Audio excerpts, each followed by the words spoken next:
Good day. My name is Emily Guzman, and I'm the Director of Diversity and Inclusion. And my pronouns are she, her, hers. Today, we're going to be doing a program called Virtually Done. Ms. Williams? Good day, everyone. My name is Ms. Jennifer Williams. Here at North Carolina Central University, I serve as the director of the Women's Center, the assistant director for diversity and inclusion, as well as the program coordinator for the LGBTA Resource Center. And my pronouns are she and they. Good morning, everyone. Welcome to part 2 of Virtually Done. My name is Malcolm Rember, and I'm currently intern with the Office of Diversity and Inclusion. In this section, we will have Mr. Andrew Elman from the NCC Counseling Center discuss Zoom fatigue and how students can manage the stress that comes with being online. Mr. Elman joined the NCC Counseling Center in the fall of 2015. It is his first position as a therapist in the College Counseling Center. He has been a therapist in many different settings and programs, with NCCU being the most exciting experience of his career by far. Mr. Elman is originally from Kansas and is a father of 2 brilliant kids. Currently, their favorite pastime is exploring the nature that North Carolina has to offer, since not being able to go to school has really limited their interaction with the world, so they do what they can to supplement virtual schooling. Over the past 5 years, Mr. Elman has worked with many talented and amazing therapists in the counseling center. In the past year alone, they have hired 3 new counselors despite having to do all this virtually. In addition to teletherapy, the counselors are providing a lot of programming in order to continue supporting the students. If you'd like to learn more, you can find more about this through the Counseling Center's Instagram, Twitter, and post through NCCU Engage. With that being said, I'd now like to turn it over to Mr. Elman. Oh, thank you. Welcome. Yes. Good morning, everyone. So I'm going to transition over here to my presentation. So I'm going to share my screen. Let's see. And there we go. There we go. So today's presentation is about Zoom fatigue. There's lots of things that are happening in this day of technology, and trying to navigate all of this can become overwhelming. So today we're just going to talk briefly about ways that you can manage some of your stress and anxiety, and hopefully kind of help you to make things just a little bit less stressful for you. So Zoom fatigue. Since March, many of us were locked down in our homes with only laptops and phone screens to keep us connected to our friends and family. So now that you have to return to school, you're probably online to fulfill your academic responsibilities. And we're likely spending more time in front of a screen than any other time in your life. The physical strain plus the emotional exhausting can be pretty overwhelming. Of course, it's not just the heavy duty screen time that's undermining your mental health. The pandemic has raised our fears and paralyzed us in our tracks, very limited in what we can do and where we can go. When this type of anxiety becomes a part of your daily life, you may not realize how stressed and tense you become until something happens to trigger some sort of uncharacteristic response. Maybe just moody, maybe you're snappy, maybe you're yelling, maybe you're feeling isolated and just like, this just doesn't feel like me. So it's important to monitor your interactions with others and manage the ways in which you express your emotions. Remember, it's normal to experience whatever emotions are coming up for you during this unprecedented time.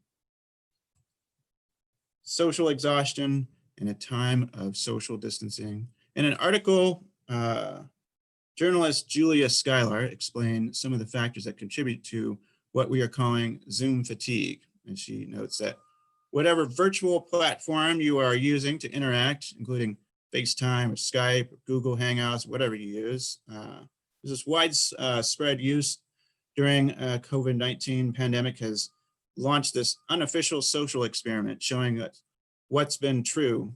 Virtual interactions can just be extremely hard on the brain. There's so many things that are going on while you are just in a Zoom call.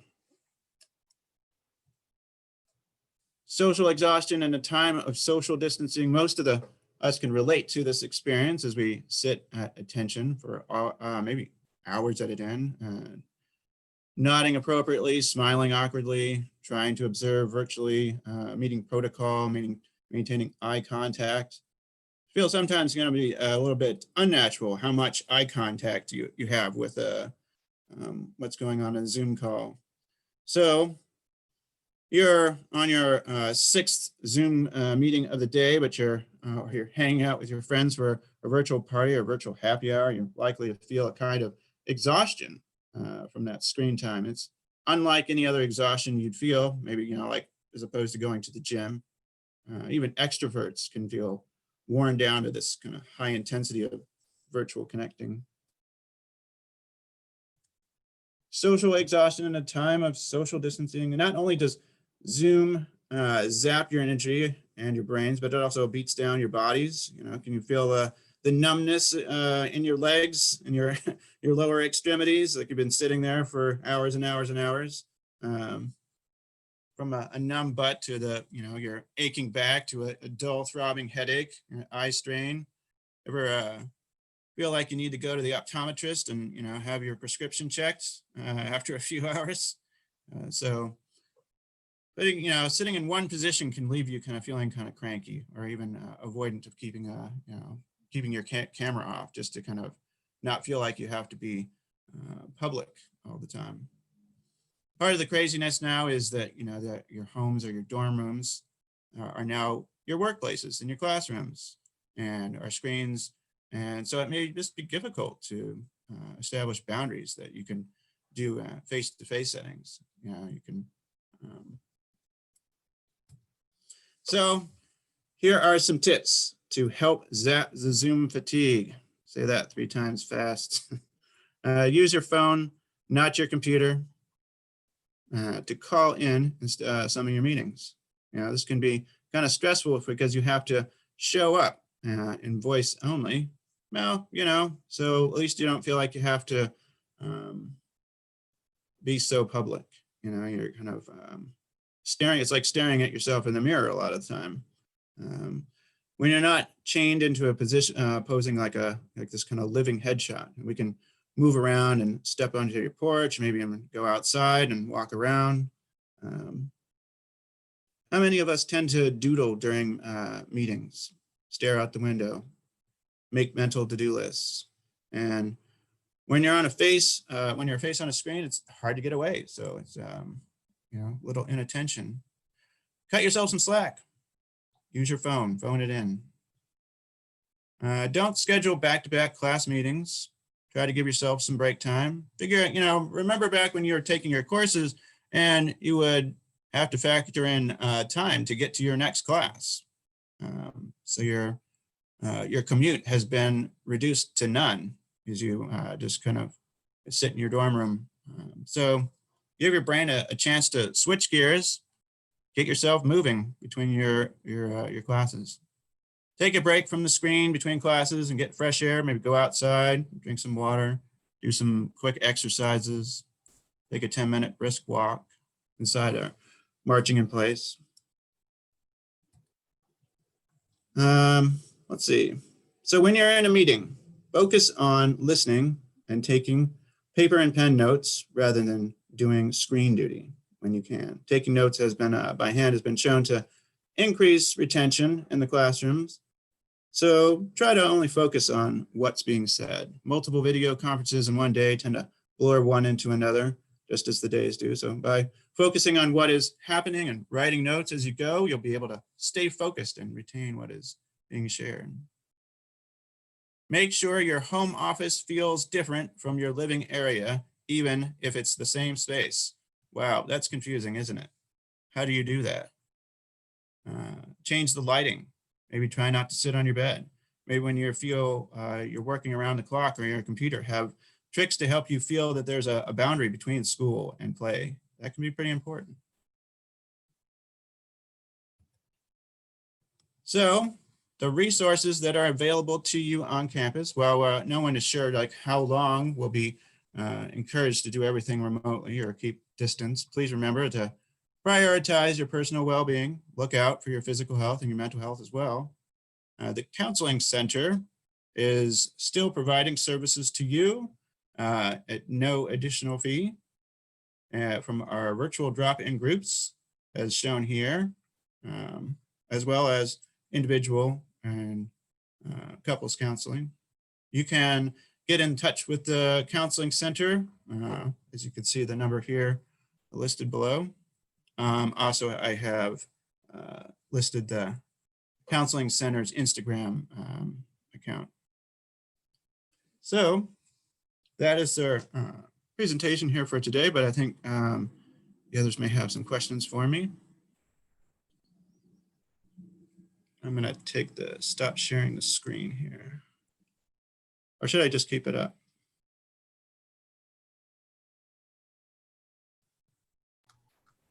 You can take it down. That's fine. Then we can have a discussion. Okay, stop. There we go. So I have a curiosity. What is virtual pet therapy? Interesting. So, animals have been shown to have some therapeutic qualities to them, and helping ease stress, ease anxiety, and that can be very soothing. So, what better way to share that with others? Share the love.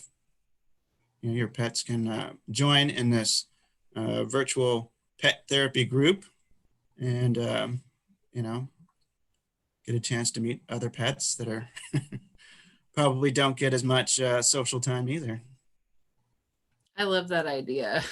That's great. Absolutely. That is wonderful.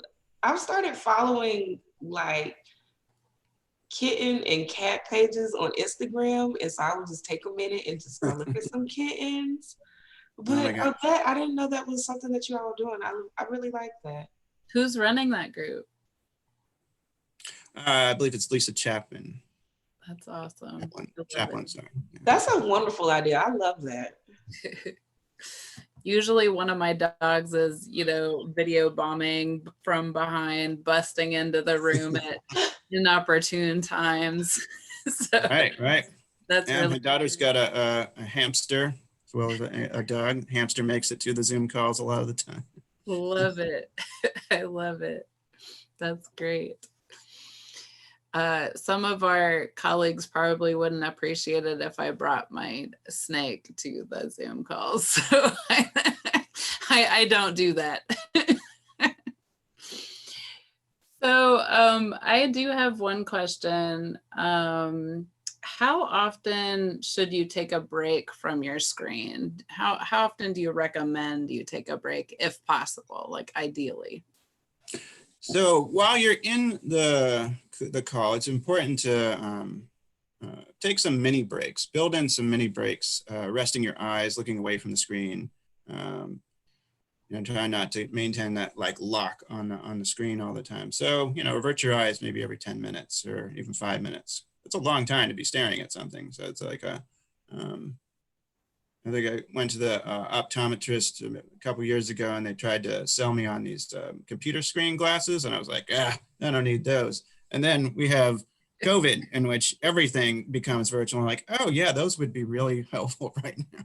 To the glare that comes off of a computer, but just to kind of give your eyes a rest. Your eyes need to rest from the glare from the screen. Also, like in between calls, give yourself a break.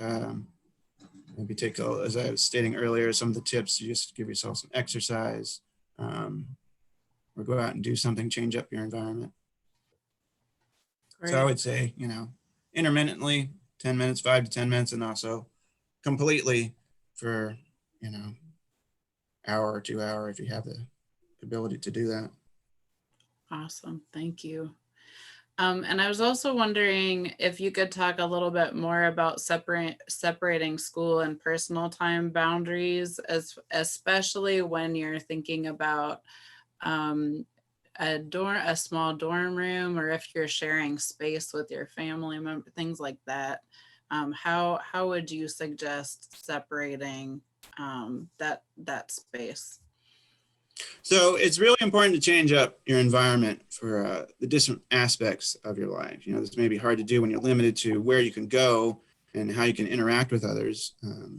Most of your students' classes are online, and most students find it convenient to just attend in your dorm room. But during, non-COVID times, you'd have to prepare yourself to leave your room to go to your class, right? You'd have to do some sort of preparation to make yourself public.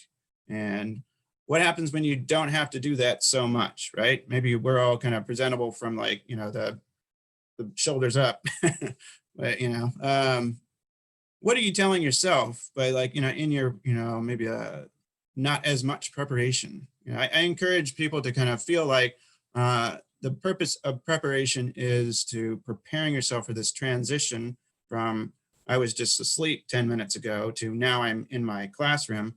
I need to get into that mindset of being in my classroom and all the things I would have to do to prepare to do that. So give yourself enough time to transition into this new environment, even if it's the same room, because it's a new mindset, we'll say. That's the new environment. Even if you haven't left the room, you've transitioned into this new environment. It's important to schedule, personal time too, so that you can make this kind of delineation and also prepare for that transition. Get yourself out of your room, go somewhere, even if it's just to walk around outside for a little bit.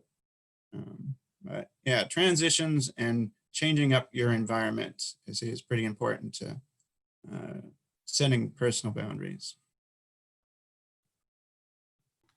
Great, thank you. Malcolm or Miss Williams, do one of y'all have a question? Yeah, I actually have 2 questions. So my first question is, well, I know y'all also have to work online just like the students. So I'm just wondering, how do y'all overcome your own Zoom fatigue? Oh, yeah. So it's like it's kind of just talking about like trying to prepare myself for work, even if I'm still in my home. Like I miss that commute. Like I want to go out and just drive around just for the sake of driving around, even if I just come right back to my my townhome. I really kind of I think it's important to break up your time, and just as much as I kind of practice what I preach here. So get out in the morning and do a 5-minute walk, and at lunchtime, maybe do the same thing. So I don't feel like I'm just sitting at the same space all the time. Coming into the counseling center 3 times a week now, and that's actually kind of something I've really been missing. Is like I've been doing a lot of work from home, so kind of look forward to my days in the office, and that helps to kind of break up this idea of Zoom fatigue. And I make sure to walk my dogs every single morning, even when it's cold. I just put on a lot of, warm clothes and get out there and listen to podcasts or audiobooks and just start the day off right. Yeah, so that's what I do. Similar to what Ms. Guzman just said, even as we were getting ready for this meeting, I was listening to a book.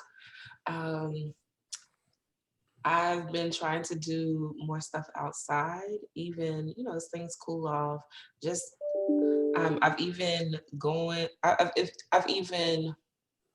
would go to friends' houses and work with them from home, or I would go to my grandmother's house. Out of the 5 people that I was spending time with, I would just kind of, I would go to different people's houses and work from there. So it would be a different space to be, quarantining in. So yeah. I was gonna say that I actually find that interesting that you do that, because I also do the same thing. I try to go to different places on campus so it won't be the same setting, which is my room.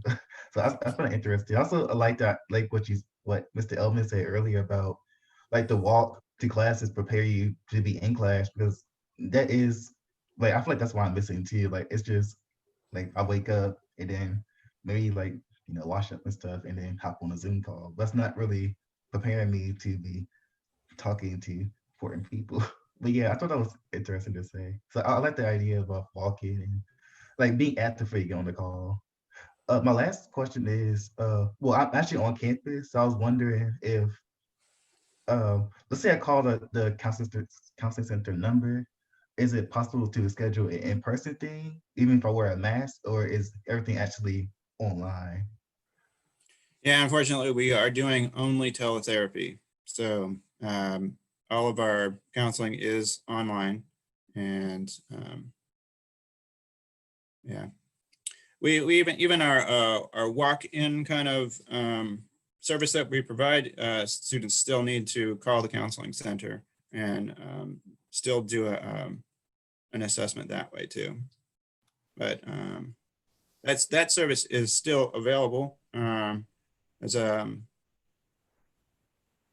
just people need to know that they don't need an appointment.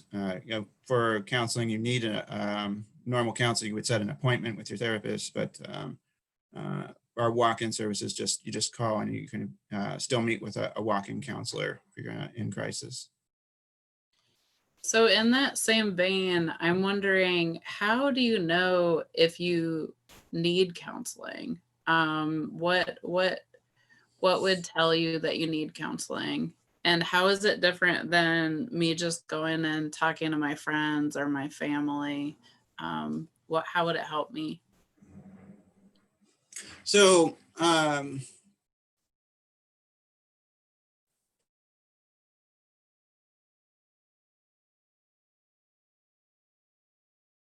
is a place where you can come and talk to someone. More importantly, therapists provide a non-judgmental space for you to talk about whatever your concerns are. So while therapists are certainly friendly, they are not your friends, and thus you can feel free to talk about whatever you feel like, whatever you need to, without the fear of feeling judged. Like, the therapist doesn't have any kind of investment because there's no consequence to the things that you say.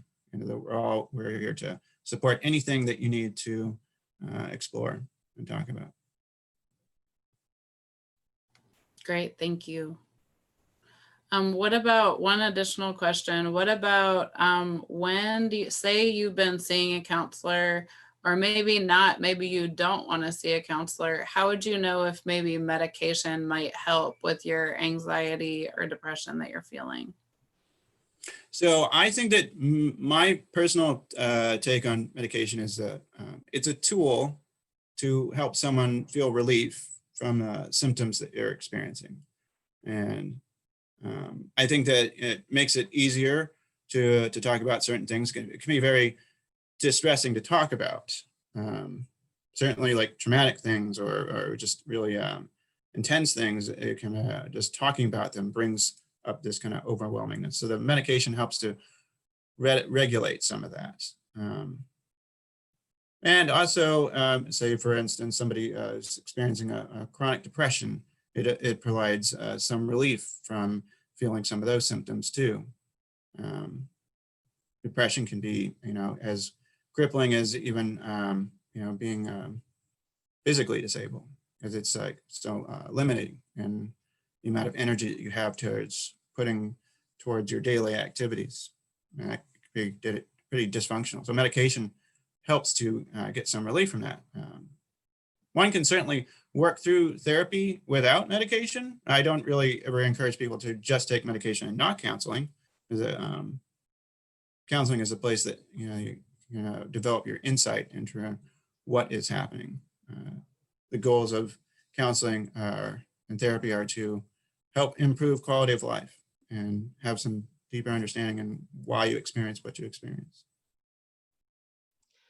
So I kind of have a follow-up question to that. Is there like a set amount of time that one should attend therapy or seek therapy? So like I go for 4 sessions and then I'm fixed, right? Or how does that work? So Central does not have a limitation in how many times you can come to counseling sessions. Some universities limit the amount of times students can come to a counseling That being said, we kind of, each individual is, we tailor the therapy to that individual. So maybe that you're, whenever you're coming to therapy for it, maybe brief counseling, maybe brief therapy, maybe you kind of develop some insight in 3 or 4 sessions. Maybe you would like to continue exploring things as you kind of get used to the process and feel like it's a good tool for you. And so sometimes we have people who are coming to counseling for longer than that. But that's the great benefit of being a student here at Central, is that you have this great resource available to you.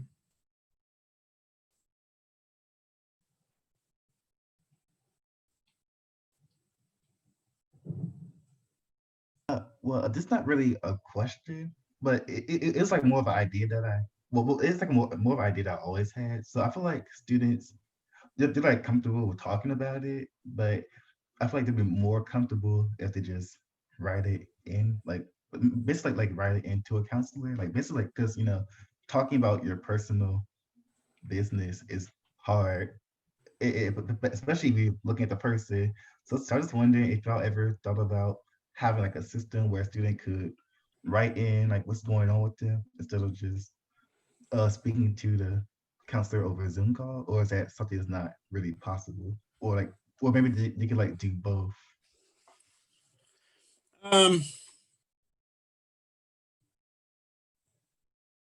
So I have encouraged people to use journals, and for the time that they're not in the session, to kind of put down all these thoughts as they experience them, and closer to the actual event that they're experiencing, right? So that once you come to counseling, you have all of these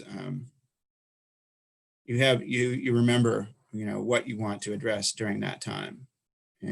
Counseling is usually about an hour-long session for an individual session. And so journaling can be a great way to kind of get really kind of straight to the point, and have in mind sharing exactly what you want to share. To answer your question, like, no, we don't do it that way, but certainly like that writing is a great way for somebody to get some clarity around what they want to express, and that can be one solution to that. Is there any other questions? I have one last question and then I'm good. But for people who've never tried counseling, or they don't have friends who've done it or anything like that, what are some of the common misconceptions that they have about therapy or counseling? And what do you spend like maybe like the first meeting or two just kind of like setting the record straight about? So counseling is there can be a stigma around mental health, and it can be also a barrier for people to come to counseling. Maybe feel like counseling is only for people who have mental health concerns. But I mean, counseling is a place where you can come and talk about whatever you need to. I always tailor the session towards whatever the person wants to address. It's always very much a collaborative process, and it is not me telling you what to do. I'm not giving you advice. I'm not giving you direction. I'm just kind of here as providing a perspective, and certainly walking along with the person in their journey to developing insight. But it's definitely a collaborative process. And I encourage people to think about it in that way. If you can feel free to say anything you need to say without fear of somebody judging you, you can kind of get something that you've never been able to share with someone, because you feel like it's a friend or a relative, like it'll affect your relationship with them, most likely. This is a place where you can just come and talk about anything that you need to.